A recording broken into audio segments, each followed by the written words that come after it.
आज मेरा सौभाग्य है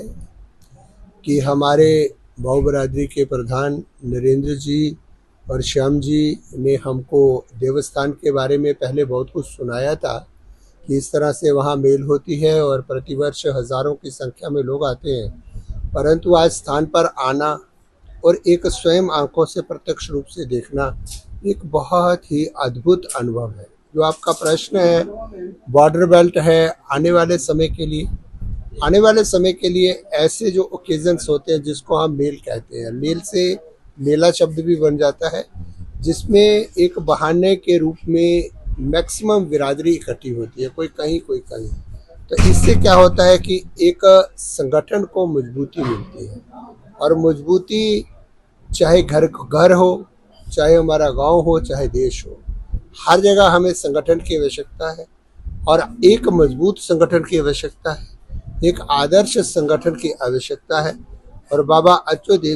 इस तरह से वहाँ मेल होती है और प्रतिवर्ष हज़ारों की संख्या में लोग आते हैं। परंतु आज स्थान पर आना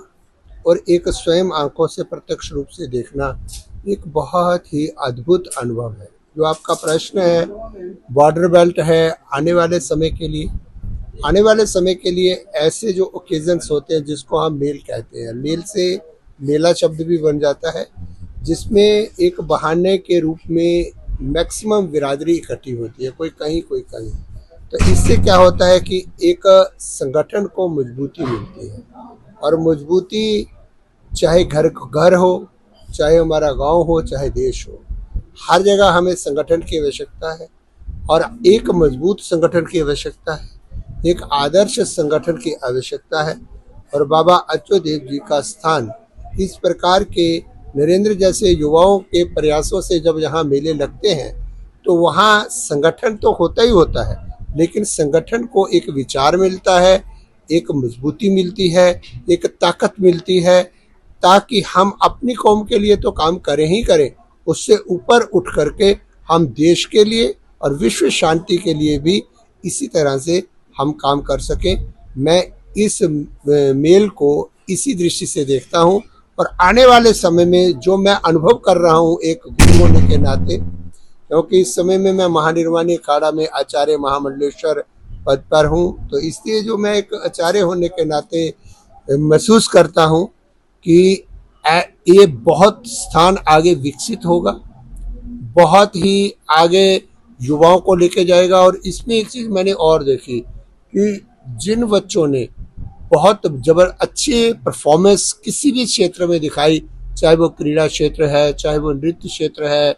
बीएड के हमारे पास बच्चे यहाँ आ जाए, और या अपने 12th के 10th के एग्ज़ाम है, जो एक शाइनिंग कलर्स में अपने क्षेत्र में जिन बच्चों ने परफॉर्म किया, उन बच्चों का भी हौसला बढ़ाया गया, उनके माता पिता का भी हौसला बढ़ाया गया, और उन बच्चों को यहाँ बुलाया गया। और बुलाने का मकसद एक ही था कि बाकी जो पेरेंट्स देख रहे हैं वो भी इस तरह से अपने बच्चों को तैयार करें, ताकि वो और भी अच्छी अच्छी उपलब्धियां ला करके देश और कौम के लिए काम कर सकें। तीसरी बात जो यहाँ पर मेरे आने से पहले हुई, जो मुझे मालूम है, यहाँ पर पगड़ियाँ पहनाई गई और तलवार डिस्ट्रीब्यूट किया गया।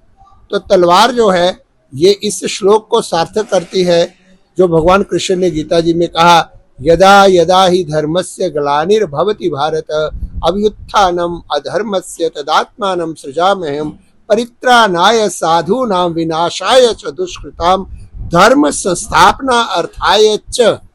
संभवामि युगे युगे। तो तलवार का अर्थ ये है कि हमारे को जब जरूरत पड़े अपने अधिकारों की रक्षा के लिए, अपने देश की रक्षा के लिए, अपने सेल्फ जिसको बोलते हैं ना स्वाभिमान की रक्षा के लिए, तो हमारा अगर कोई रिक्वेस्ट ना माने, तो आप जानते ही हैं डोगरी में बोलते हैं ना, लातों के भूत बातों से नहीं बांधते। तो उस समय में ये तलवार आती है, और तलवार किसका प्रतीक है? एक शक्ति का प्रतीक है। आप देखते हैं कि हमारे सनातन में 33 करोड़ देवताओं की बात होती है, हर देवता का अपना अपना आयुध है। जैसे भगवान राम का धनुष्पान है, और हमारी प्रभु श्री कृष्ण का सुदर्शन चक्र है। तो ऐसे ही ये शौर्य का प्रतीक है, लेकिन शौर्य के साथ साथ जो पगड़ी है जो आज पहनाई गई, ये है कि हम अपने शौर्य का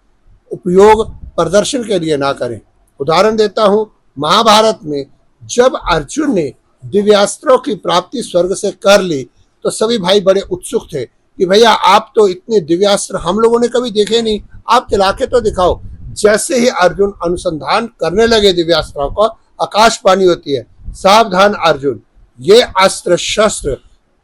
उसका प्रदर्शन का विषय नहीं है, और अगर तुम इसको प्रदर्शन का विषय बनाओगे, मजबूरों के लिए, कमजोर के लिए इसका प्रयोग करोगे तो विनाश से पहले ही विनाश हो जाएगा। इसलिए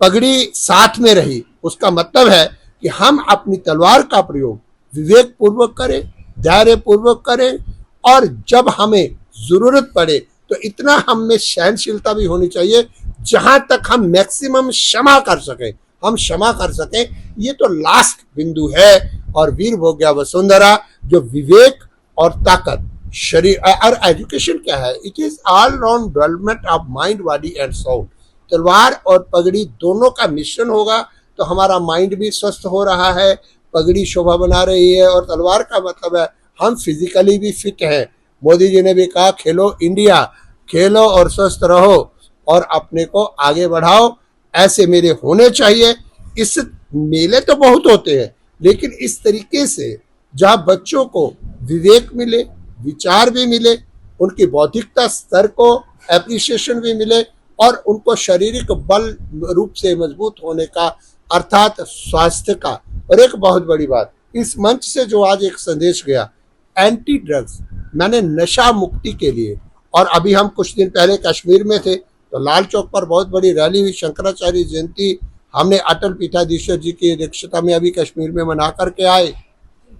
तो वहां पर भी मेन बात थी कि इस देश को, हमारे देश के युवक को, बट नशा मुक्ति की जो इस स्टेज से बात कही गई वो एक केवल हमारे देश का मुद्दा नहीं है, वो एक इंटरनेशनल का मुद्दा है, और सारे देश इससे पीड़ित हैं। और खास करके जम्मू कश्मीर में जिस तरह से नशा अपने पैर पसार रहा है, ऐसे बड़े मंचों से जब पूरी बिरादरी के सामने ये एक मैसेज आता है और बच्चों को हम खेल की ओर डाइवर्ट कर देते हैं, स्वास्थ्य की ओर डाइवर्ट कर देते हैं, उनको पढ़ाई पर हम अप्रिशिएट करते हैं, तो नेचुरली उनका जो माइंड है वो संतुलित रहता है और बहुत सारी बुराइयों से वो अपने आप ही बच जाते हैं। तो इस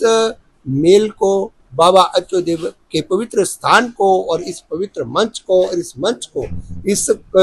संस्थान को चलाने वाली पूरी की पूरी कमेटी और पूरी की पूरी कमेटी मेंबर को मैं बहुत बहुत आशीर्वाद, और आपके चैनल से